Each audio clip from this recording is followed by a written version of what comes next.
ആകയാൽ അതുകൊണ്ട് ഞാൻ നിന്നോട് എന്ത് ചെയ്യണമെന്ന് അറിയേണ്ടതിന് നീ നിന്റെ ആഭരണം നീക്കിക്കളക. ഇത് അനീഷ്കാവാലം പറഞ്ഞ കാര്യമല്ല, യഹോവയായ ദൈവം നേരിട്ട് പറഞ്ഞ കാര്യമാണ്.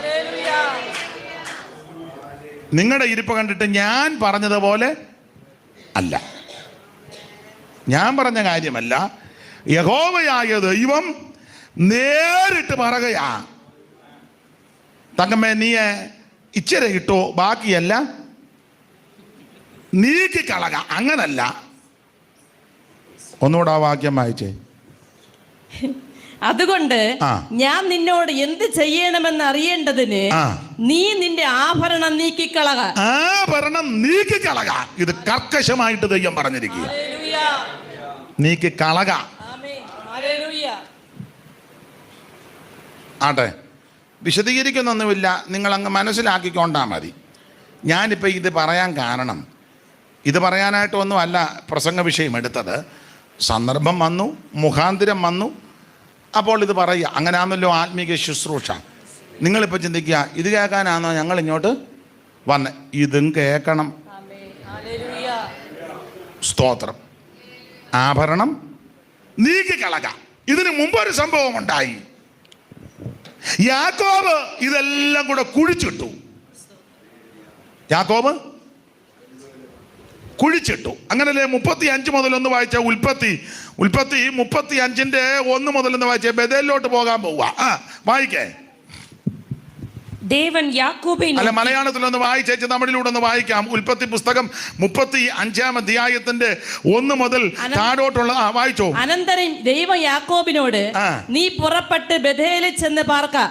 നിന്റെ സഹോദരനായ ഏശാവിന്റെ മുമ്പിൽ നിന്ന് നീ ഓടിപ്പോകുമ്പോൾ നിനക്ക് പ്രത്യക്ഷനായ ദൈവത്തിന് അവിടെ ഒരു യാഗപീഠം ഉണ്ടാക്കുക എന്ന് കൽപ്പിച്ചു. അപ്പോൾ യാക്കോബ് തന്റെ കുടുംബത്തോടും കൂടെയുള്ള എല്ലാവരോടും നിങ്ങളുടെ ഇടയിലുള്ള അന്യദേവന്മാരെ നീക്കിക്കളഞ്ഞ്, നിങ്ങളുടെ ഇടയിലുള്ള അന്യദേവന്മാരെ എല്ലാം നീക്കിക്കളഞ്ഞ് നിങ്ങളെ ശുദ്ധീകരിച്ച് വസ്ത്രം മാറുവിൻ. നാം പുറപ്പെട്ട് ബേഥേലിലേക്ക് പോകാം.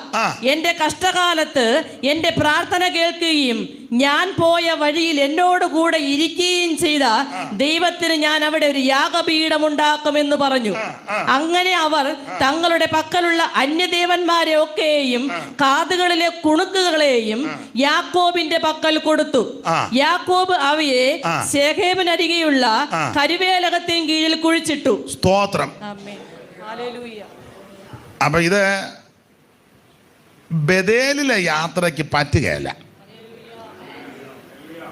ബേഥേലിലെ ആരാധനയ്ക്കും ഇത് പറ്റുകയല്ല. സുക്കോത്തിലെ പ്രൈസ് ആൻഡ് വർഷിപ്പിനും ആരാധനയ്ക്കും ഇതൊക്കെ പറ്റും. സുക്കോത്ത് വർഷിപ്പ് ലീഡർ അത് പറ്റും. മനസ്സിലാകുന്നില്ല. സുക്കോത്ത് കൊയർ ടീം അവർക്കിത് പറ്റും. പക്ഷെ ബേഥേലിലെ ആരാധനയ്ക്ക് ഇത് പറ്റുകയല്ല. അതാ യാക്കോബ് പറഞ്ഞ, നാം പുറപ്പെട്ട് ബേഥേലിലെ എല്ലാവരും നമുക്ക് ബേഥേലിൽ പോകാം. നമ്മളിപ്പോ പഠിച്ച് കിടക്കുക. അതാ ഈ പ്രശ്നങ്ങളെല്ലാം ഉണ്ടാകുന്നേ. തങ്കച്ചൊരണം പരുവക്കേടായി 34. ശിമയോനും ലേവിയും വാളെടുത്ത് വെട്ടാൻ പോയി, പരുവക്കേടായി. കുടുംബത്തിൽ പ്രശ്നങ്ങൾ നടക്കുക. അപ്പൊ യാക്കോബിന് മനസ്സിലായി ഈ പ്രശ്നങ്ങളെല്ലാം വരാൻ കാരണം ബേഥേലിൽ പോകാത്തത് കൊണ്ടാണ്. കച്ചതയുടെ തീച്ചൂളയിൽ കൂടി കടന്നു പോയപ്പോൾ, പ്രതികൂലത്തിന്റെ തീച്ചൂളയിൽ കൂടി കടന്നു പോയപ്പോൾ ബേഥേലിൽ വെച്ച് ദൈവം വെളിപ്പെട്ടു. ഒരു ഗോവണി കണ്ടു. ആ സ്വർഗത്തോളം എത്തുന്ന ഗോവണി ദൂതന്മാരെ കയറുകയും ഇറങ്ങുകയും ചെയ്യുക. അന്ന് രാത്രി യാക്കോബിനോട് ദൈവം ഇടപെട്ടു. ദൈവം സംസാരിച്ചു. ദൈവം ബലപ്പെടുത്തി. യാക്കോബ് ഉറക്കമുണർന്ന്, അയ്യോ, ഈ സ്ഥലം എത്ര ഭയങ്കരം! ഏതോ ഈ സ്ഥലത്തുണ്ടായിരുന്ന സത്യം ഞാനോ ഇത് അറിഞ്ഞില്ല. ഇത് ദൈവത്തിന്റെ ആലയമല്ലാതെ മറ്റൊന്നല്ല. തലയണയായി വെച്ച കല്ലെടുത്ത് തൂണാക്കി നിർത്തി എണ്ണയൊടിച്ച് അഭിഷേകം ചെയ്ത് ഒരു തീരുമാനമെടുത്തു. ആമേൻ, സ്തോത്രം. യാക്കോബ് ഒരു നേർച്ച നേർന്ന 20:20 യാക്കോബ് ഒരു നേർച്ച നേർന്നു. ദൈവം എന്നോട് കൂടെ ഇരിക്കുകയും ഞാൻ പോകുന്ന യാത്രയിൽ എന്നെ കാത്ത് എനിക്ക് ഭക്ഷിപ്പാൻ ആഹാരവും ധരിപ്പാൻ വസ്ത്രമെന്ന് എന്നെ എൻ്റെ അപ്പൻ്റെ വീട്ടിൽ സൗഖ്യത്തോടെ മടക്കി വരുത്തുമെങ്കിൽ യഹോവ എനിക്ക് ദൈവമായിരിക്കും. ഞാൻ തൂണായി നിർത്തിയ ഈ കല്ല് ദൈവത്തിന്റെ ആലയമാകും. തന്നെയുമല്ല, നീ എനിക്ക് തരുന്നതിന് ഞാൻ കൃത്യം ദശാംശവും തരും. ദൈവം ഇത് മുദ്ര വെച്ചു. ഭക്ഷിപ്പാൻ ആഹാരം തരണമെന്നാ പറഞ്ഞ് തിന്നിവൻ രൂപാട് വന്നു. വസ്ത്രം തരാൻ പറഞ്ഞു. ഇഷ്ടം പോലെ വസ്ത്രം, ഇഷ്ടം പോലെ വസ്ത്രം. പിള്ളേര് ആവശ്യത്തിന്, സമ്പത്ത് എണ്ണിത്തിട്ടപ്പെടുത്താൻ പറ്റാത്ത വിധത്തിൽ. അപ്പൊ സമ്പത്തായി, പിള്ളേരായി, ചുറ്റുപാടായി, പരുവക്കേടെല്ലാം മാറി. അന്നേരം പുള്ളി ബഥേലിൽ പോകുന്നില്ല. പുള്ളി സുക്കോത്തിൽ ചെന്ന ഉടനെ പുള്ളി ഒരു വീട് പണിതു. എന്നിട്ട് കന്നുകാലിക്കല്ല ഒരു തൊഴുത്തും കെട്ടി. ഫാമേ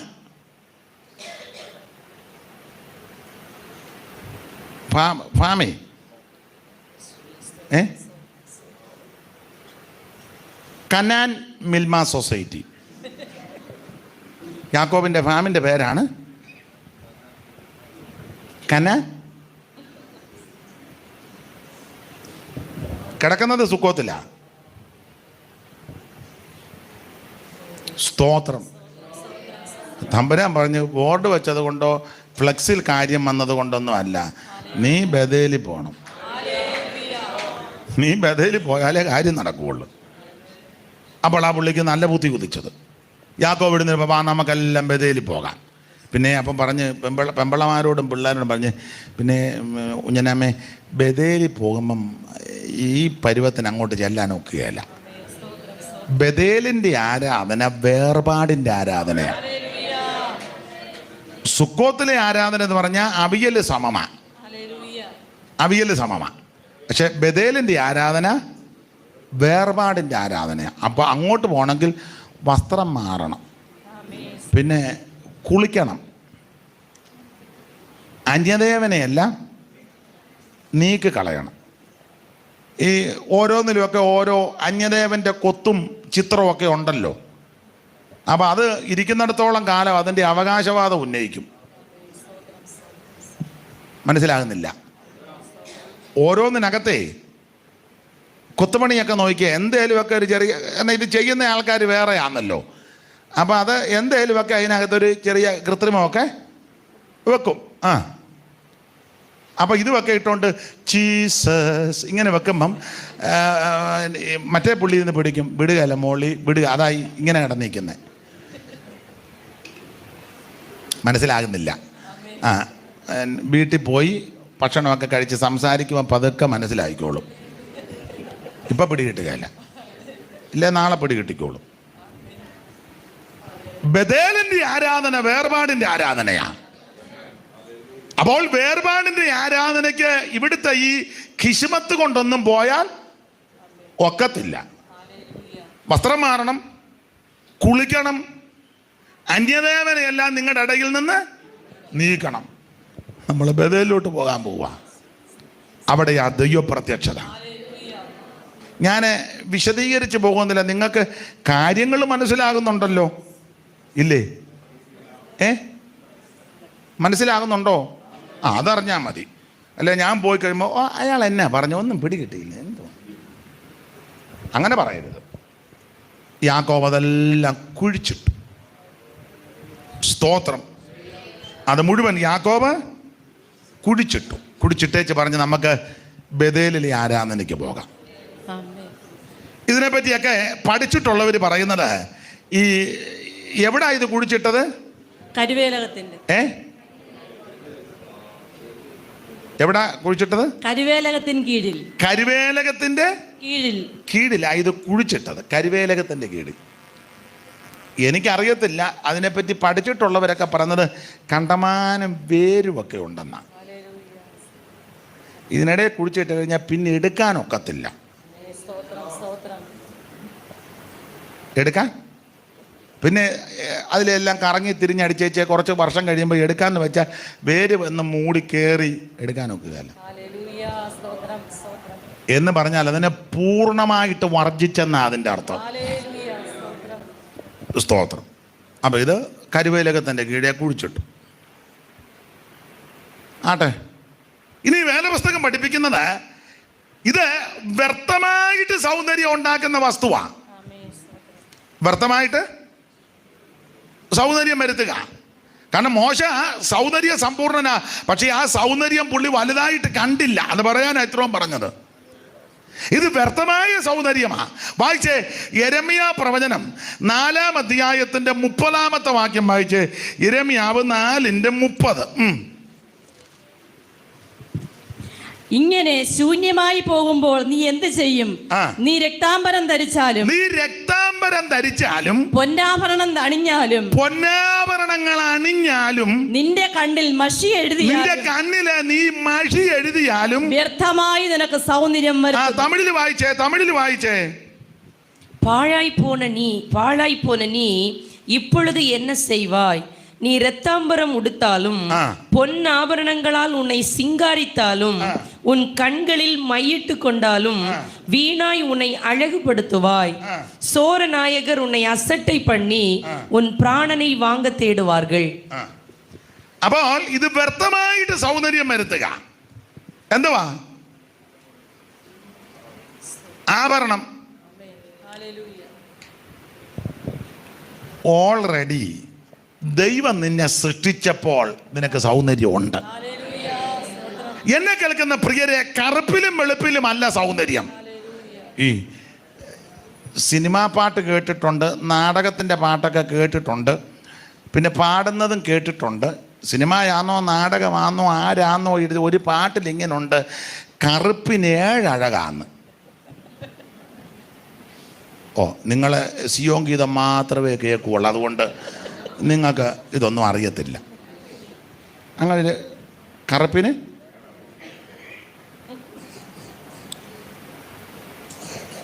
അല്ല, രാവിലെ കണ്ണാടി പോയി നോക്കുക, കണ്ണാടിയും തല്ലി പൊട്ടിച്ച് കണ്ണാടി മേടിച്ചവനെ തെറിയും പറഞ്ഞേച്ച് വരികയല്ല.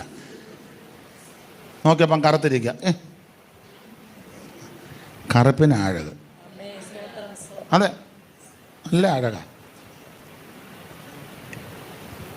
വെളുപ്പിനേക്കായാലും സൗന്ദര്യം കറുപ്പിനാണെന്ന് ആൾക്കാർ പറയുന്നത്.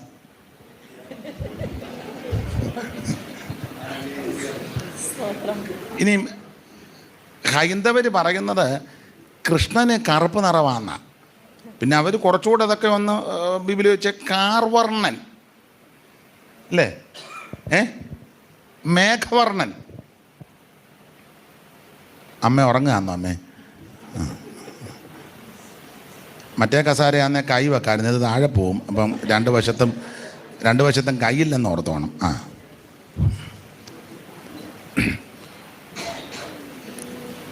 അവരങ്ങനെ പറയുന്നത്. നമ്മൾ സ്കൂളിൽ പഠിച്ചതാ, മലയാള നാട്ടിൽ സ്കൂളിൽ പഠിച്ചതാ. കാർവർണ്ണൻ തന്നൂടെ കൺമുനയായൊരു കാർവണ്ടു വന്നിങ്ങു മെല്ലെ മെല്ലെ. കാർവർണ്ണൻ തന്നൂടെ കൺമുനയായൊരു കാർവണ്ടു വന്നിങ്ങു മെല്ലെ മെല്ലെ. പാടാൻ നേരമില്ല. ഇതെല്ലാം വണ്ട്, അതും കറുത്തതാ. പക്ഷേ ഞങ്ങളുടെ അവിടെ ഈയിടെ ഒരു വെള്ളവണ്ട് വന്ന്. വണ്ടില്ലേ, വണ്ട്. യോ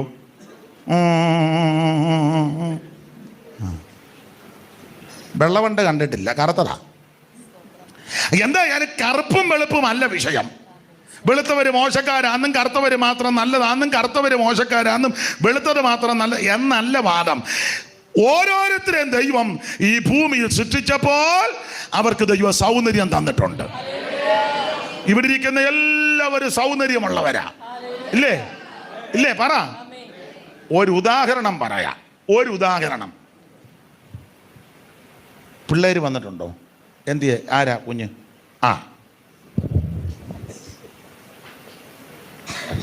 മോൾ എഴുന്നേറ്റ്. ഇത്രയും പിള്ളേരുടെ കൂട്ടത്തിൽ നമ്മുടെ ദൃഷ്ടിയിൽ ഇവക്കല്ലേ സൗന്ദര്യം? പറ.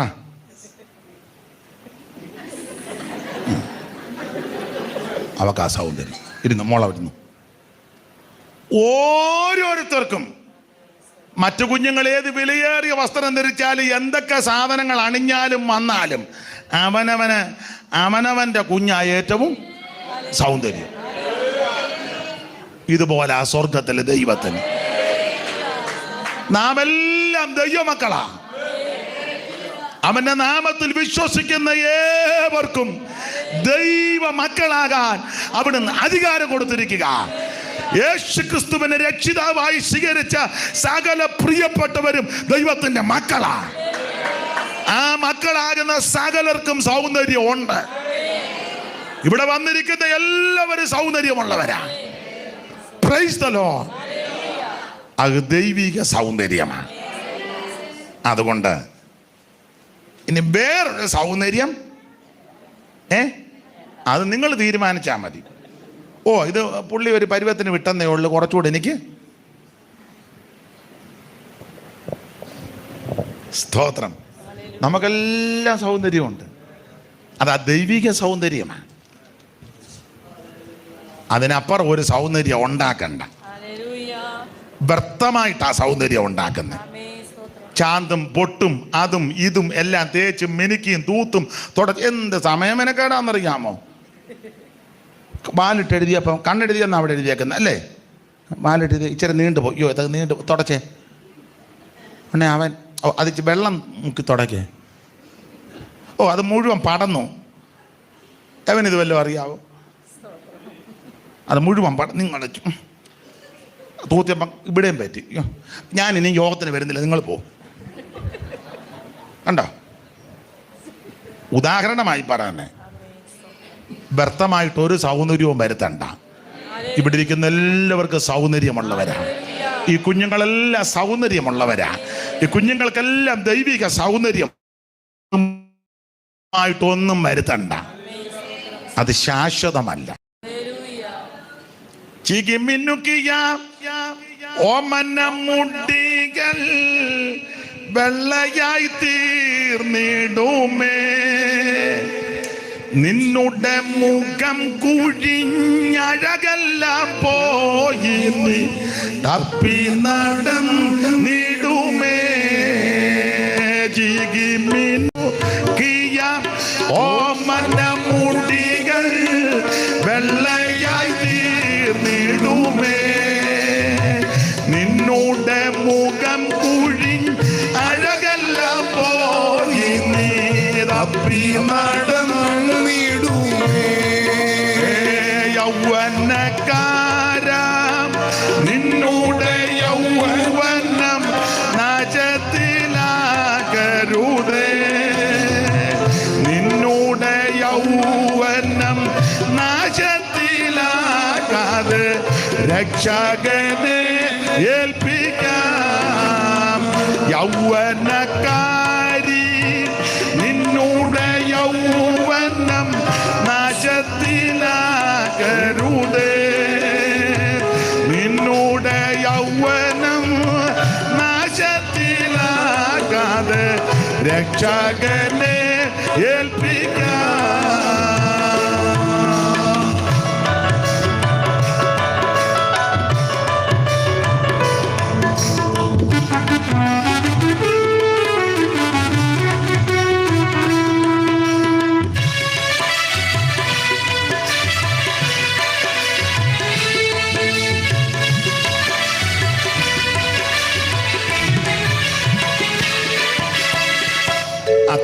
അത്തിമരത്തിൻ ഫലമെടുപ്പതിനായി നാഥൻ വരും അളവിൽ.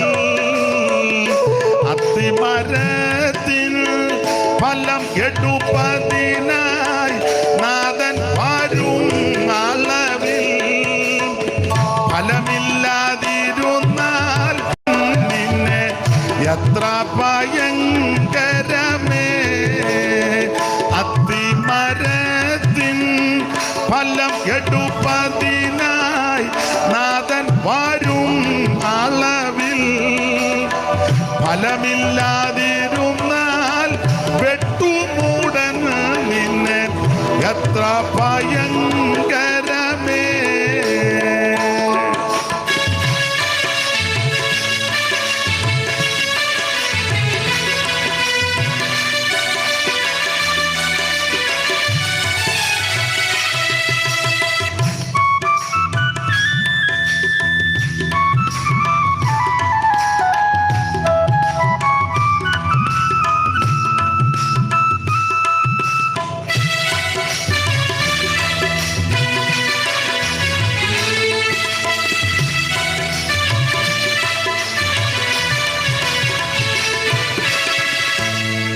അപ്പൊ ശ്രദ്ധിക്കുക, ഇത് വ്യർത്ഥമായിട്ട് സൗന്ദര്യം ഉണ്ടാക്കുക.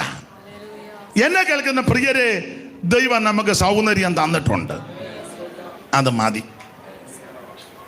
വ്യർത്ഥമായ സൗന്ദര്യമൊന്നും ഉണ്ടാക്കാതെ വരുത്താതെ ഇരിക്കുന്നതാ ഏറ്റവും നല്ലത്. മാത്രമല്ല, പുസ്തകം പഠിപ്പിക്കുന്നത് ഇത് എറിഞ്ഞു കളയാനാ, കല്ലിനിടയിലിടാനാ. നിങ്ങളാണ്ട് ഇയ്യോബിൻ്റെ പുസ്തകം, അവിടെ കരുവേലകത്തിൻ്റെ കീഴിൽ കുടിച്ചിടാത്ത ആരെങ്കിലും ഉണ്ട്, അത് കല്ലിനിടയിലും കൊണ്ട് ഇട്ടേക്കണമെന്നാ. നിങ്ങൾ ആ ഇയ്യോബിൻ്റെ പുസ്തകം 22:24 വായിച്ചേ.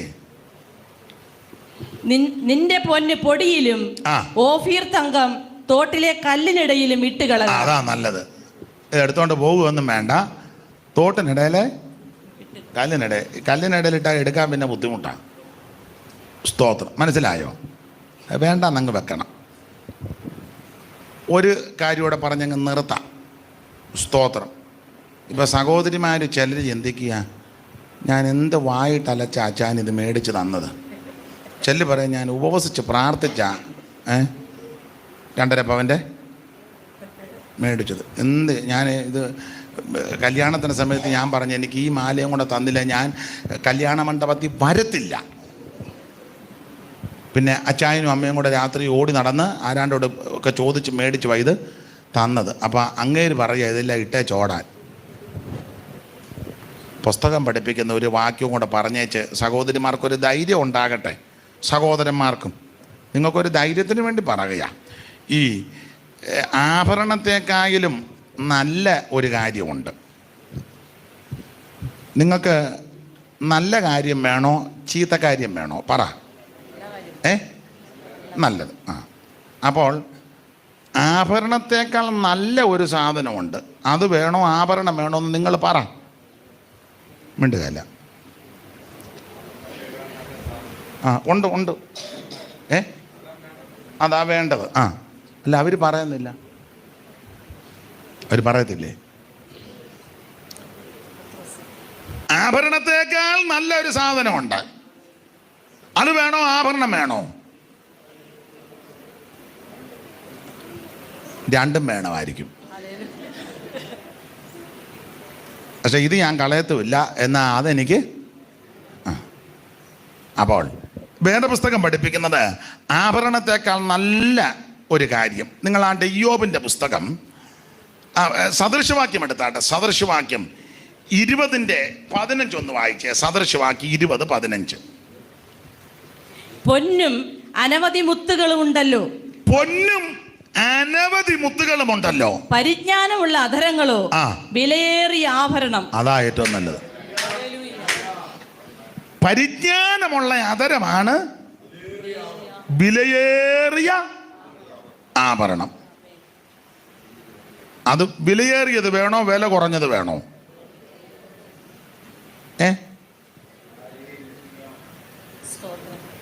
മിണ്ടുന്നില്ലല്ലോ ആരും. എല്ലാം വേണമെന്ന് പറഞ്ഞായിരിക്കുന്നത്. പൊന്നും അനവധി മുത്തുകളും ഒക്കെ ഉണ്ട്, എന്നാൽ പരിജ്ഞാനമുള്ള പരിജ്ഞാനമുള്ള അധരങ്ങളോ വിലയേറിയ ആഭരണം. അതാണ് വിലയേറിയ ആഭരണം. ഇന്ന് രാത്രി എന്നെ കേൾക്കുന്ന പ്രിയപ്പെട്ടവരിൽ ആരെങ്കിലും ഒരു തീരുമാനമെടുത്തു, നിങ്ങൾക്ക് ദോഷമൊന്നും വരികയില്ല. എനിക്ക് പരിജ്ഞാനമുള്ള ആദരം, പരിജ്ഞാനമുള്ളൊരു നാവ്, അതാ വിലയേറിയ ആഭരണം. ഞാൻ ഇടയ്ക്ക് കയറി ഇത്രയും പറഞ്ഞെന്നേ ഉള്ളൂ. നമ്മുടെ ഭാഗത്തേക്ക് മടങ്ങി വരാം. അപ്പോൾ വ്യർത്ഥമായ സൗന്ദര്യമൊന്നും വരുത്തണ്ട. അക്കാലത്ത് ജീവിച്ച സകല വ്യക്തികളിലും സൗന്ദര്യം കൊണ്ട് ഒന്നാമനായിരുന്നു മോശ.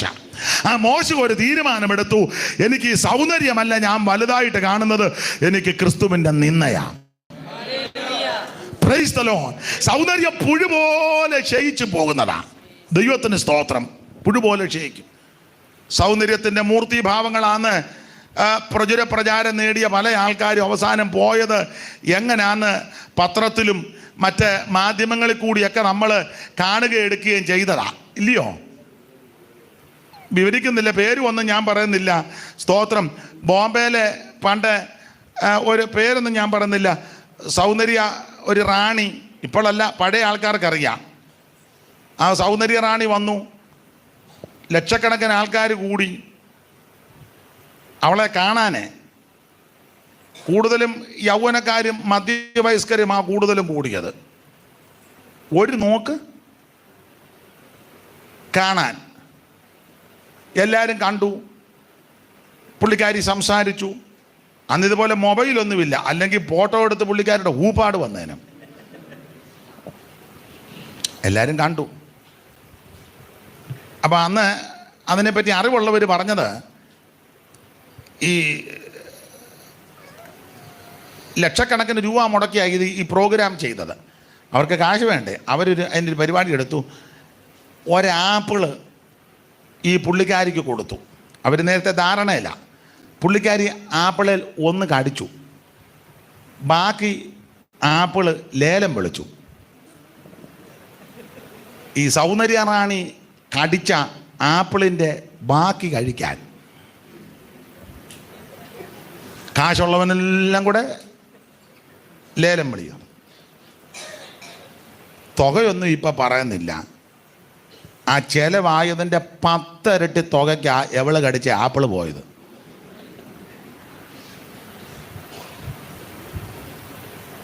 ആ കടിച്ച സഹോദരി വളരെ പ്രയാസത്തിൽ കൂടെ പോയെന്ന അറിവുള്ളവർ പിന്നത്തേതിൽ പറഞ്ഞത്. ഞാൻ ഇകഴ്ത്തി പറഞ്ഞതോ കൊച്ചാക്കി പറഞ്ഞതല്ല, സൗന്ദര്യം വ്യർത്ഥമാണ്. അതെ, ഡെമ്പാടുവാണീടും ധനാഢ്യർ സാധുക്കളായോരും ഡെമ്പോടെ വാണീടും ധനാഢ്യർ സാധുക്കളായോരും എല്ലാരും അങ്ങേ ഒരുപോലെ ലോകം എല്ലാരും അങ്ങേ ഒരുപോലെ ലോകം ഇല്ലാതെ വെടിഞ്ഞിടും നീയതു മറക്കാതെ ആനന്ദമേറും നിൻ ജീവകാലം മറയും നിഴൽ പോലെ നീയതു മറക്കാതെ ആമേൻ. ആനന്ദമേറും നിൻ ജീവകാലം മറയും നിഴൽ പോലെ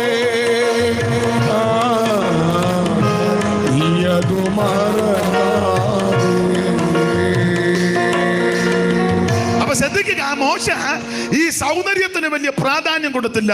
മോശയ്ക്ക് ഒരു കാര്യം പിടികിട്ടി, സൗന്ദര്യം വ്യർത്ഥമാ, ഇത് നിലനിൽക്കുന്നതല്ല, ഇത് ശാശ്വതമല്ല. എന്നാൽ നിലനിൽക്കുന്ന ഒന്നുണ്ട്, അത് ക്രിസ്തുവിന്റെ നിന്ന വലിയ ധനമെന്നെണ്ണിയാൽ ആമേൻ സ്തോത്രം, അതാണ് നിലനിൽക്കുന്നത്. 2, കുടുംബശ്രേഷ്ഠത. അതും വലിയ പ്രാധാന്യമായിട്ടൊന്നും മോശ കണ്ടില്ല. ഞാൻ ലേവി ഗോത്രത്തിൽപ്പെട്ടതാ, ആമേൻ സ്തോത്രം, അമ്രാമിൻ്റെ കുടുംബത്തിൽപ്പെട്ട ആളാ ഞാൻ, ആമേൻ സ്തോത്രം. പൗരോഹിത്യത്തെ സംബന്ധിച്ച് ഞങ്ങളുടെ ഗോത്രത്തോടാണ് കാര്യമെല്ലാം പറഞ്ഞിരിക്കുന്നത്. ഇതൊന്നും വലിയ വലുതായില്ല. മോശയ്ക്ക് മനസ്സിലായി കുടുംബശ്രേഷ്ഠത അതൊന്നും വലിയ വിഷയമുള്ളതല്ല. കുടുംബം നല്ലതാ, നല്ല കാര്യങ്ങൾ കുടുംബത്തിൽ സംഭവിച്ചെങ്കിൽ അതൊക്കെ എടുത്ത് പറയുന്നത് നല്ലതാണ്. പക്ഷേ അതല്ല നിന്നെ നിത്യതയെ കൊണ്ടുപോകുന്നത്. സ്തോത്രം. നെഹ്റു കുടുംബത്തിൽ ജനിച്ചത് കൊണ്ട് സ്വർഗത്തിൽ പോകുകയല്ല. ഞാൻ മോത്തിലാൽ നെഹ്റുവിൻ്റെ കുടുംബത്തിൽപ്പെട്ട ആളാ, നല്ലത്. പക്ഷെ സ്വർഗത്തിൽ പോകണമെങ്കിൽ രക്ഷിക്കപ്പെടണം. സ്തോത്രം, സ്തോത്രം. ഞാൻ കരുണാനിധിയുടെ കുടുംബത്തിൽ പറഞ്ഞയാളാ, നല്ലത്. പക്ഷേ സ്വർഗത്തിൽ പോകണമെങ്കിൽ രക്ഷിക്കപ്പെടണം. മനസ്സിലായോ? സ്തോത്രം, സ്തോത്രം. ഏറെ കുടുംബത്തിൽ പറഞ്ഞാലും പുസ്തകം വെച്ചിരിക്കുന്ന വ്യവസ്ഥ, നീ രക്ഷിക്കപ്പെട്ടില്ലെങ്കിൽ നരകത്തിൽ പോവും. രക്ഷിക്കപ്പെടാൻ ഒരേ ഒരു മാർഗം, ഒരേ ഒരു വഴി, ഒരേ ഒരു വ്യക്തി, കർത്താവാകുന്ന യേശു ക്രിസ്തു. കർത്താവാകുന്ന യേശു ക്രിസ്തുവിൽ വിശ്വസിക്കുക, എന്നാൽ നീയും നിന്റെ കുടുംബവും രക്ഷ പ്രാപിക്കും. അപ്പോൾ കുടുംബശ്രേഷ്ഠത അത് മോശ വലുതായിട്ട് കണ്ടില്ല. 3, വിദ്യാ നിപുണത, നല്ല വിദ്യാഭ്യാസം. മോശ മിസ്രയീമ്യരുടെ സകല ജ്ഞാനവും അഭ്യസിച്ചു, വാക്കിലും പ്രവൃത്തിയിലും സമർത്ഥനായി. മോശയെ പോലെ സാമർത്ഥ്യമുള്ള വിദ്യാഭ്യാസമുള്ള ഒരു വ്യക്തി ആ കാലത്തില്ല. പക്ഷേ മോശ വിദ്യാഭ്യാസത്തിനല്ല പ്രഥമ സ്ഥാനം കൊടുത്തത്, ക്രിസ്തുവിൻ്റെ നിന്ന വലിയ ധനമെന്നുണ്ട്. ഞാൻ കുഞ്ഞുങ്ങളോട് പറയാം, നിങ്ങൾ നന്നായിട്ട് പഠിക്കണം. കർത്താവിൻ്റെ വരവ് താമസിച്ചാൽ എല്ലാ കുഞ്ഞുങ്ങളും നന്നായിട്ട് പഠിക്കണം. നിനക്ക് നല്ല മാർക്കൊക്കെ ഉണ്ടോ?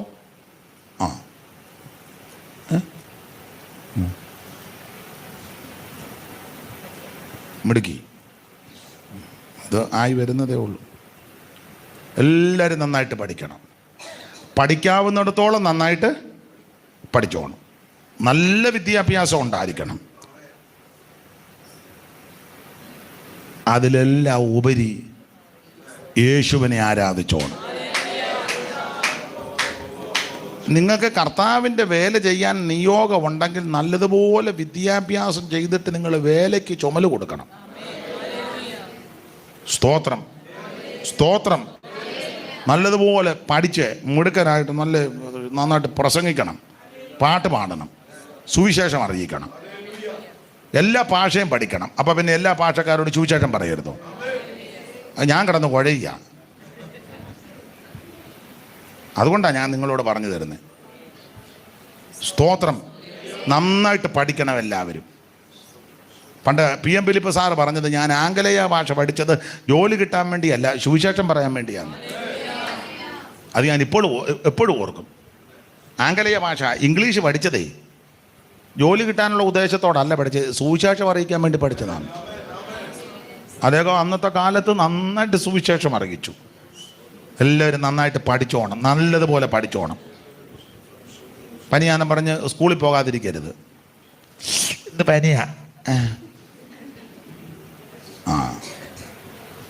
നന്നായിട്ട് പഠിക്കണം പിള്ളേരില്ല. അപ്പോൾ ഈ മോശ അന്നത്തെ കാലത്ത് ജീവിച്ചവരിൽ ഏറ്റവും വിദ്യാ നിപുണനാണ്. പക്ഷെ മോശയ്ക്ക് ഒരു കാര്യം പിടികിട്ടി, വിദ്യാഭ്യാസം നല്ലതാ, പഠിക്കാവുന്നിടത്തോളം പഠിച്ചോണം. പക്ഷെ അതല്ല ഏറ്റവും ശ്രേഷ്ഠം, ക്രിസ്തുവിൻ്റെ നിന്ന. Praise the Lord.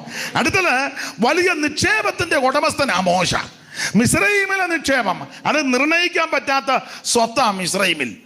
അത് മുഴുവൻ മോശയ്ക്കുള്ളതാ. പക്ഷേ മോശ ആ സമ്പത്തിനെ വലുതായിട്ട് കണ്ടില്ല. ആ നിക്ഷേപങ്ങളെക്കാൾ വലുത് ക്രിസ്തുവിനെ നിന്ന വലിയ ധനമെന്നെണ്ണി.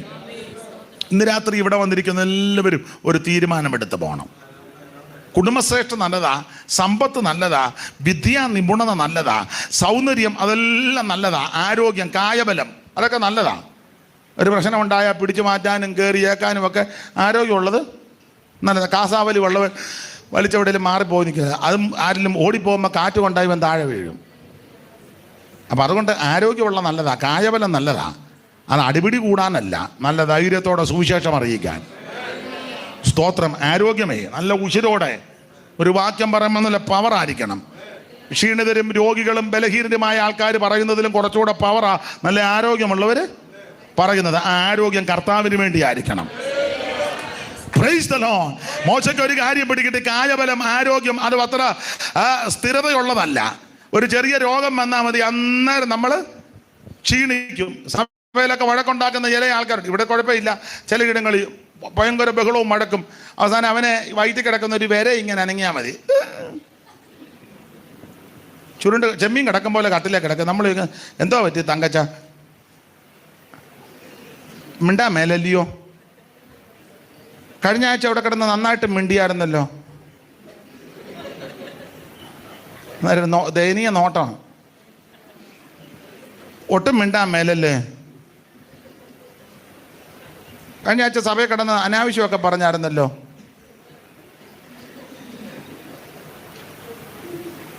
എന്നാ പറ്റി? എഴുന്നേക്കാവോ? എന്തേലും കഴിച്ചോ? എന്തേലും വേണോ? ഇതിനേ ഉള്ളു നീ. എൻ്റെ ഭാഷ പറഞ്ഞാൽ നല്ലൊരു പനിക്ക് നീ ഇല്ല. നമ്മുടെ ഇരിപ്പ് കണ്ടാൽ സ്തോത്രം, കായബലം കൊണ്ടൊന്നും നടക്കത്തില്ല. 6 അടി പൊക്കമുള്ള അവറാച്ചൻ നല്ല ആരോഗ്യമുണ്ട്, 85 കിലോ ഉണ്ട്. പക്ഷേ ചിന്നമ്മ കോവിഡായിട്ട് ശ്വാസം പോകും ഞെട്ടിയപ്പം അവറാച്ചൻ ഇങ്ങനെ നോക്കി നിന്നല്ലാതെ കണ്ടതല്ലേ, മുഖപ്പട്ടയെല്ലാം കെട്ടി. 6 അടി പൊക്കമുണ്ട്, 85 കിലോ ഉണ്ട്, നല്ല ആരോഗ്യമുണ്ട്. പക്ഷേ ചിന്നമ്മ അപ്പുറത്തെ മുറി കിടന്ന് ചിലപ്പം ഇങ്ങനെ നോക്ക് എന്ന് വെച്ചാൽ ചിന്നമ്മയ്ക്ക് ഒരു അന്ത്യചുംബനം കൊടുക്കാൻ പോലും അവറാച്ചനെ കൊണ്ട് കഴിയത്തില്ല. അത്രേ ഉള്ളൂ നമ്മളെ കൊണ്ട്. എൻ്റെ ഭാഷ നിങ്ങൾ ചിലപ്പം പറയും അങ്ങനെ എന്തിനാ അങ്ങനെയൊക്കെ സംസാരിക്കുന്നത്. എൻ്റെ ഭാഷ പറഞ്ഞാൽ നിന്നെ കൊണ്ടൊരു ചുക്കും നടക്കുകയില്ല, ഒന്നും നടക്കുകയില്ല. എന്നെ കൊണ്ട് നിങ്ങളെ കൊണ്ടും ഒന്നും നടക്കത്തില്ല. വല്ലതും അവിടുത്തെ കൃപയാൽ. ഞാൻ തൻ്റെ ജ്ഞാനത്തിലും ധനവാൻ തൻ്റെ ധനത്തിലും ബലവാൻ തൻ്റെ ബലത്തിലും പ്രശംസിക്കരുത്. പ്രശംസിക്കുന്നവൻ യഹോവയിൽ പ്രശംസിക്കേ. Praise the lord. കാൽവറി ക്രൂശിൽ കാണും സ്നേഹത്തിൻ പൂർണ്ണത, ശത്രുവാം എന്നെ ദൈവ മിത്രമാക്കിയേ.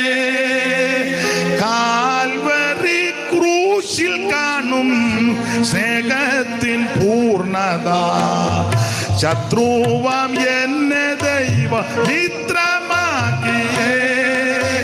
രക്തവും ചിന്തി യേശു എന്നെ രക്ഷിപ്പാനായി, ഈ സ്നേഹസ്വരൂപൻ എന്നാത്മസ്നേഹിതൻ. രക്തവും ചിന്തി യേശു എന്നെ രക്ഷിപ്പാനായി, ഈ സ്നേഹസ്വരൂപൻ എന്നാത്മസ്നേഹിതൻ. ഓ ദുഃഖത്തിൽ ആശ്വാസമായി, രോഗത്തിൽ എൻ സൗഖ്യമായി, ഘോര വിപത്തുകളിൽ എന്നെ ശാശ്വത ഭുജങ്ങളാൽ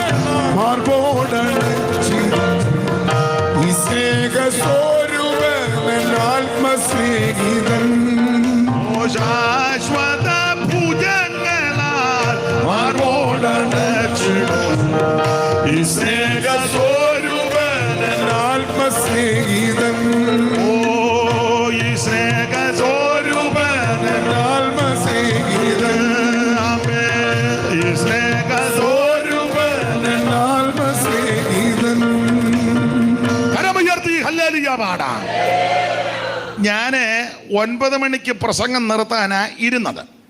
അപ്പോൾ 7 മണിക്ക് തുടങ്ങി 9-ന് നിർത്താനാ ഇരുന്നത്. എന്നാൽ ഒരു 7:25 ആയപ്പോഴാണല്ലോ തുടങ്ങിയത്. അപ്പോൾ ഒരു 4-5 മിനിറ്റും കൂടി എടുത്ത് അങ്ങ് നിർത്താം. ദൈവത്തിന് മഹത്വം. ഒരു 5 മിനിറ്റ് കൂടെ എടുത്തോട്ടെ. ഏ ഏ ഏ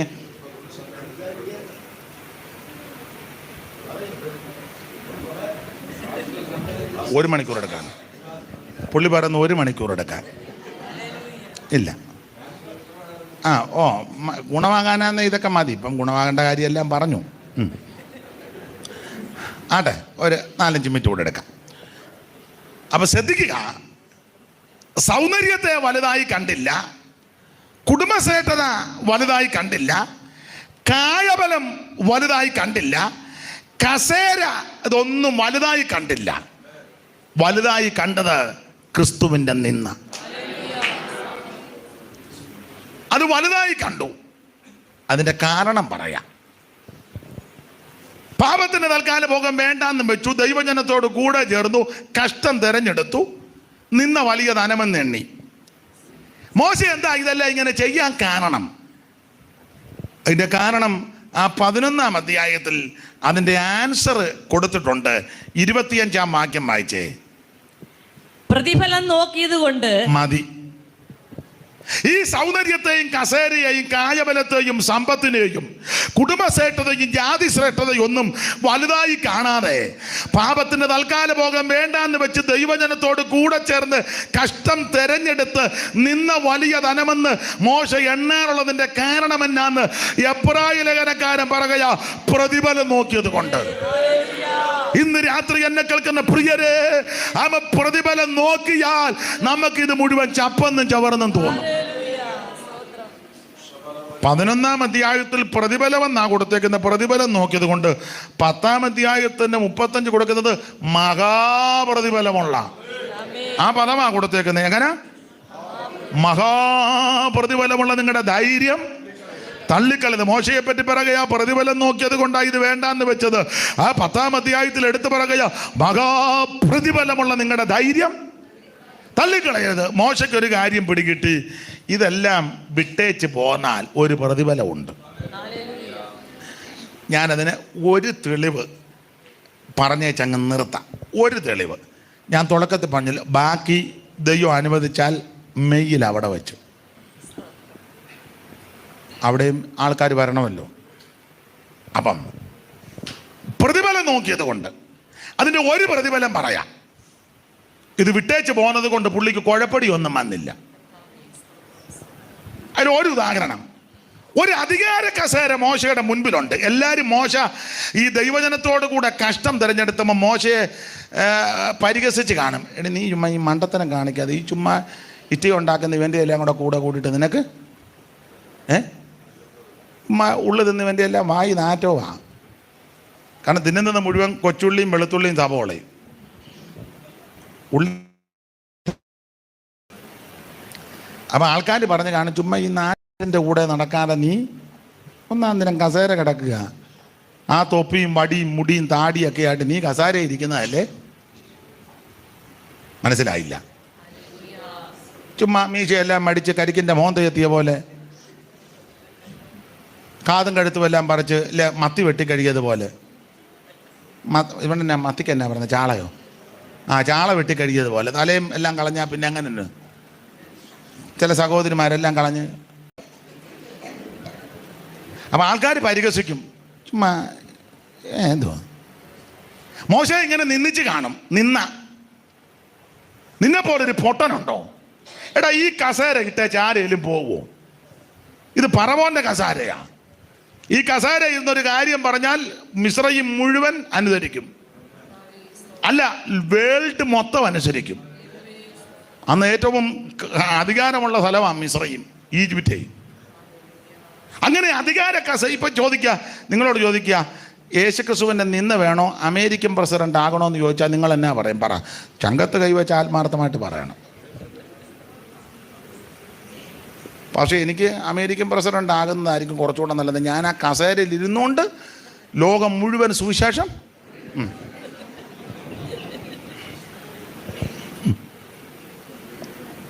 സ്തോത്രം.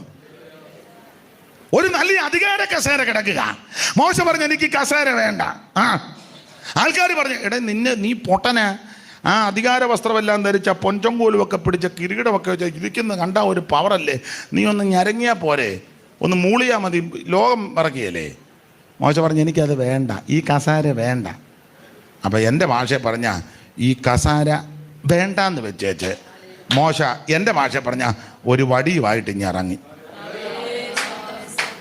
ആകെ കൂടെ കയ്യിലൊരു വടി. എല്ലാവരും പറഞ്ഞു കാണും പൊട്ടന, മണ്ടന, ഇതുപോലെ പോഷൻ വേറെ ലോകത്തിലില്ല, ഇയാൾക്ക് വിദ്യാഭ്യാസം ഉണ്ടെന്ന് പറഞ്ഞ് വെറുതെയാ. ഇയാൾ പഠിച്ച സമയത്ത് നമ്മളെങ്ങാനും പഠിക്കുകയായിരുന്നേ നല്ലതാ. അയ്യോ ഇയാൾ ഇതുപോലൊരു തിരുമണ്ടൻ. അല്ലല്ല, ദൈവം ഇത് കണ്ടു. ഈ കസേര ഇട്ടേച്ച് ഇങ്ങോട്ട് പോന്നത് ഇറങ്ങിയത് ദൈവം കണ്ടു. ചില നാളുകൾ കഴിഞ്ഞപ്പം ദൈവം തമ്പുരാൻ മോശയോടും അഹരോനോടും മൂപ്പന്മാരോടും ഒക്കെ പറഞ്ഞ് ഒരു കാര്യം ചെയ്യേ, ഇനി കയറി വരാൻ പറഞ്ഞ് താഴേന്ന് പർവ്വതത്തിലോട്ട് കയറി വാ. വായിച്ചേ 24-ാം അധ്യായത്തിന്റെ 1-2 വന്ന് വായിച്ചേ. പുറപ്പാട് 24-ന്റെ 1-2. ഞാൻ പെട്ടെന്ന് അങ്ങ് നിർത്താം. അവൻ പിന്നെയും മോശയോട് നീയും അഹരോനും നാദാബും അബീഹൂവും ഇസ്രായേൽ മൂപ്പന്മാരിൽ 70 പേരും യഹോവയുടെ അടുക്കൽ കയറി വന്നു കയറി വന്ന് ദൂരത്ത് നിന്ന് നമസ്കരിക്കും. അയ്യോ പറഞ്ഞേ. പിന്നെ എല്ലാരും ഇനി കയറി വരാൻ പറഞ്ഞു. അപ്പം നീയും നാദാബും അബീഹുവും 70 മൂപ്പന്മാർ എല്ലാരും ഇനി കയറി വരാൻ പറഞ്ഞു. കയറി ഇനി മേളി വന്നിട്ട് ദൂരത്ത് നിന്ന് എന്നാ വായിക്കാത്തേ? ദൂരത്ത് നിന്ന് നമസ്കരിപ്പിൻ. ഒറ്റ പ്രാവശ്യമോ വായിക്കുവുള്ളൂ, പിന്നെ വായിക്കുകയല്ലേ? ഇനി കയറി വന്ന് ദൂരത്ത് നിന്ന് നമസ്കരിപ്പിൻ. ആരൊക്കെയാ? ഒന്നുകൂടെ വായിച്ചേ. അഹരോനും നീയും അഹരോനും നാദാബും അബീഹുവും. അത് അഹരോന്റെ പിള്ളേരാ. ആ കൊച്ചുങ്ങൾ രണ്ടും നീയും അഹരോനും. പിന്നെ ഇസ്രായേൽ മൂപ്പന്മാരിൽ 70 പേരും. അപ്പൊ 70 പേര്. അപ്പൊ മൊത്തം 74 പേര്. നിങ്ങൾ 74 പേര് ഇനി കയറി വാ. എന്നിട്ട് കയറി ഇങ്ങോട്ട് വന്നിട്ട് ഉണർവ് കയറി ഇനി വരരുത്. ദൂരത്ത് നിന്ന് നമസ്കരിക്കണം. എന്നിട്ട് അടുത്ത വാക്യം വായിച്ചേ. മോശ മാത്രം യഹോവയ്ക്ക് അടുത്ത് വരട്ടെ. മോശ മാത്രം അടുത്ത് വരട്ടെ. നീ കസേര വിട്ടാച്ചല്ലേ ഇറങ്ങിയത്? അന്ന് നിന്നെ എല്ലാവരും പരിഹസിച്ചു, ആക്ഷേപിച്ചു, നിന്ദിച്ചു. നിന്നെ പോലൊരു മണ്ടൻ തിരുമണ്ടൻ ആരുമില്ലെന്ന് ദൈവം അത് കുറിച്ചു വെച്ചു. ദൈവം തമ്പുരാൻ പറയുക, 74 പേരും കയറി വാ. മറ്റവരെല്ലാം അങ്ങ് പാളയത്തിൽ. നിങ്ങൾ 74 കയറി വന്നേച്ച് 73 അവിടെ നിന്നോണം. ആ കസേര വിട്ടേച്ച് ഇറങ്ങിയവനുണ്ടല്ലോ, ഇനി അടുത്തോട്ട് വരാൻ പറഞ്ഞു. Price the Lord. നിന്ന വലിയ ധനവൻ എണ്ണിയവനില്ലേ, അവൻ അടുത്തു വരട്ടെ. സമ്പത്ത് വേണ്ടാന്ന് വെച്ചവനില്ലേ, അവൻ അടുത്തു വാ. അവൻ കുടുംബശ്രേഷ്ഠത വലുതായിട്ട് കാണാതിരുന്നവനില്ലേ, അവൻ അടുത്തു വാ. സ്വോത്ര കായബലത്തിന് വലിയ വില കൊടുക്കാതിരുന്നില്ലേ, അവൻ അടുത്തു വാ. Price the Lord.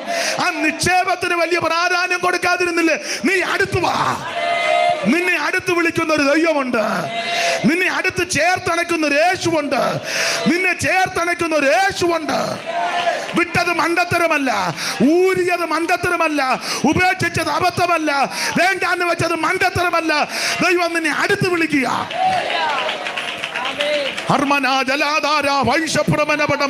ദൈവത്തിന് മഹത്വം, ദൈവത്തിന് മഹത്വം, ദൈവത്തിന് മഹത്വം, ദൈവത്തിന് മഹത്വം, ദൈവത്തിന് മഹത്വം, ദൈവത്തിന് മഹത്വം.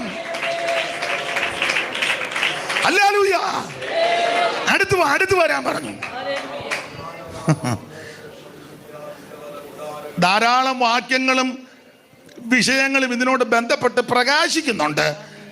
അതിന് സമയത്തെ ഞങ്ങൾക്ക് അങ്ങ് ചെല്ലണമല്ലോ. ദൈവത്തിന് മഹത്വം. ലക്ഷക്കണക്കിന് ജനം പാളയത്തിലുണ്ട്. അതിൽ നിന്ന് ദൈവം പറഞ്ഞു 74 പേര് കയറി വരാൻ. ആ 74 കയറി ഇങ്ങോട്ട് വന്നപ്പോൾ തമ്പുരാൻ പറഞ്ഞു 73 ദൂരത്ത് നിന്നോണം. അതെല്ലാം വേണ്ടാന്ന് വെച്ച് ഉപേക്ഷിച്ചിറങ്ങിയ നീ ഇനി അടുത്ത് വരാൻ പറഞ്ഞു. ക്രിസ്തുവിന്റെ നിന്ന് വലിയ ധനമെന്നുണ്ട്. ഒരു വാക്യോടെ പറഞ്ഞങ്ങ് നിർത്താം. ഇന്ന് അതിനെ ഒക്കുള്ളൂ. അടുത്ത് വരാൻ പറഞ്ഞിട്ട് തമ്പുരാൻ പറഞ്ഞൊരു കാര്യമുണ്ട്. ഇനി അതിന്റെ 12ാമത്തെ വാക്യം വായിച്ചേ അമ്മാമേ. 12. പിന്നെ യഹോവ മോശയോട്, നീ എന്റെ അടുക്കൽ പർവ്വതത്തിൽ കയറി വന്ന് അവിടെ ഇരിക്കാം. കിടക്കുന്ന ലക്ഷക്കണക്കിന് ജനം പാളയത്തിലുണ്ട്. അവരിൽ നിന്ന് 74 പേരോട് പറഞ്ഞു കയറി ഇങ്ങോട്ട് വരാൻ പറഞ്ഞു. കയറി വരാൻ പറഞ്ഞേച്ച് പറഞ്ഞു 73 ദൂരെ നിന്ന് നമസ്കരിച്ചോണം. മോശ മാത്രം ഇങ്ങോട്ട് അടുത്ത് വരാൻ പറഞ്ഞു. അടുത്ത് വന്നപ്പോൾ ദൈവം പറയുകയാ, ഞാൻ അടുത്ത് വന്ന് എൻ്റെ അടുക്കൽ ഇരിക്കാൻ.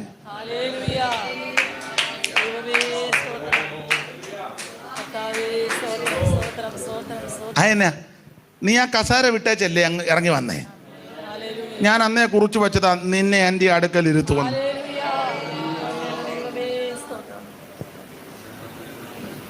ആ ഇരിക്കുന്ന സ്ഥലം എവിടാന്ന് 10-11 വാക്യം വായിച്ചേ. 10-11 വാക്യം.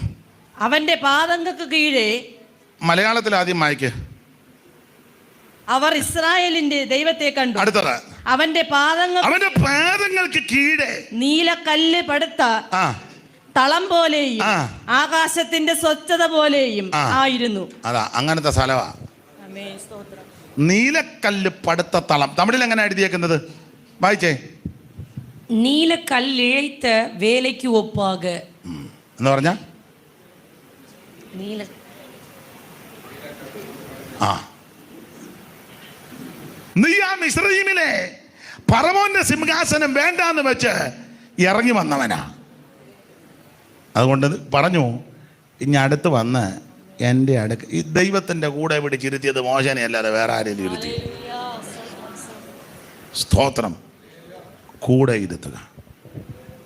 അങ്ങനെ നമ്മുടെ കർത്താവിനോട് കൂടെ ഇരുത്താനാ യേശു നമുക്ക് വേണ്ടി മരിച്ചത്. അവിടുത്തെ തിരുരക്തം നമുക്ക് വേണ്ടി ചീന്തി. അവിടുത്തെ തിരുശരീരം നമുക്കായി നുറുക്കപ്പെട്ടു. അവിടുന്ന് നമുക്ക് വേണ്ടി പങ്കപ്പാടുകൾ സഹിച്ചു. ചാട്ടമാറിൻ്റെ ഘോരമായ പ്രകരമേറ്റു. മുടി തൊട്ട് അടിവരെ ആമേൻ രക്തം ധാരധാരയായിട്ട് ഒഴുകുന്നു. മുതുക ഉടവുചാല് പോലെ നീളത്ത് കീറി. കാർക്കിച്ച് തുപ്പലേറ്റു. കന്നത്തടി കിട്ടി. മുഷ്ടി ചുരുട്ടി കുത്തി. കന്നത്തടിച്ചു. പരിഹസിച്ചു. മുൾക്കിരീടം ധരിപ്പിച്ചു. സ്തോത്രം. നിന്ദിച്ചു. പരിഹസിച്ചു.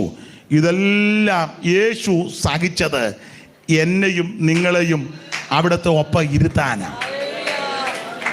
അങ്ങനെ ആ പുസ്തകത്തിലെ വാക്യം, അങ്ങനെ അതിൻ്റെ മർമ്മം. താൻ ഇരിക്കും പോലെ താൻ ഇരിക്കുന്ന ഇടത്ത് നമ്മളെ ഇരുത്താൻ. തെസ്സലോനിക്ക ലേഖനത്തിൽ അങ്ങനെ ആണല്ലോ. ഇങ്ങനെ നാം എപ്പോഴും കർത്താവിനോട് കൂടെ. അതിനാ യേശു നമുക്ക് വേണ്ടി മരിച്ചത്. ഇന്ന് രാത്രി ആ യേശുവിന് ഹൃദയം കൊടുത്ത്, ആ യേശുവിനെ രക്ഷകനായി സ്വീകരിച്ച്, ആ കർത്താവിനെ സേവിച്ചും സ്നേഹിച്ചും ആ നല്ല ആ അന്ത്യം പ്രാപിച്ച് ആ സ്വർഗീയ സ്ഥലത്ത് എത്തുവാൻ, അവിടെ ഇരിക്കുവാൻ, എന്നും എന്നേക്കും കർത്താവിനോട് കൂടി ഇരിക്കുവാൻ നമുക്കിന്ന് രാത്രി സമർപ്പിക്കാം. എൻ്റെ യേശുവേ എന്നെ രക്ഷിക്കണം. എൻ്റെ യേശുവേ എന്നെ ഉപേക്ഷിക്കരുത്. എൻ്റെ യേശുവേ എന്നെ സഹായിക്കണം. ഇന്ന് രാത്രി എന്നെ നിന്റെ കരങ്ങളിലേക്ക് സമർപ്പിക്കുന്നു. ആ തീരുമാനമെടുക്കുന്ന പ്രിയപ്പെട്ടവരൊക്കെ കരമുയർത്തിയാട്ട് അവർക്ക് വേണ്ടി പ്രാർത്ഥിക്കാം. ദൈവം നിങ്ങളെ അനുഗ്രഹിക്കട്ടെ. ദൈവം നിങ്ങളെ അനുഗ്രഹിക്കട്ടെ. കർത്താവിനോട് കൂടെ ഇരിക്കുവാൻ, കർത്താവിനോട് കൂടെ യുഗായുഗമായി വസിപ്പാൻ ഇന്ന് രാത്രി നമുക്കൊന്ന് സമർപ്പിക്കാം. Praise the lord. മിസ്രയീമിലെ നിക്ഷേപങ്ങളെക്കാൾ ക്രിസ്തുവിന്റെ നിന്ന വലിയ ധനമെന്ന് എണ്ണിയതിന്റെ പ്രധാനപ്പെട്ട കാരണം അവൻ പ്രതിഫലം നോക്കിയത് കൊണ്ട്. പൗലോസ് പറയുക, മഹാപ്രതിഫലമുള്ള നിങ്ങളുടെ ധൈര്യം തള്ളിക്കളയരുത്. എല്ലാവരും അല്പസമയം ദൈവത്തെ മഹത്വപ്പെടുത്തിയാട്ടെ. എല്ലാവരും കർത്താവിനെ സ്തുതിച്ചാട്ടെ. ദൈവത്തിന് മഹത്വം, ദൈവത്തിന് മഹത്വം, ദൈവത്തിന് മഹത്വം, ദൈവത്തിന് മഹത്വം. ആരിവർ രാജനോടൊപ്പമായി പന്തികിരിപ്പതു സത്യസഭ. ആരിവർ രാജനോടൊപ്പമായി പന്തികിരിപ്പതു സത്യസഭ. പൊന്നേശുതമ്പൂര ചിന്തിയ രക്തത്തിൽ ഫലമാം വിശുദ്ധ കൂട്ടരത്രേ.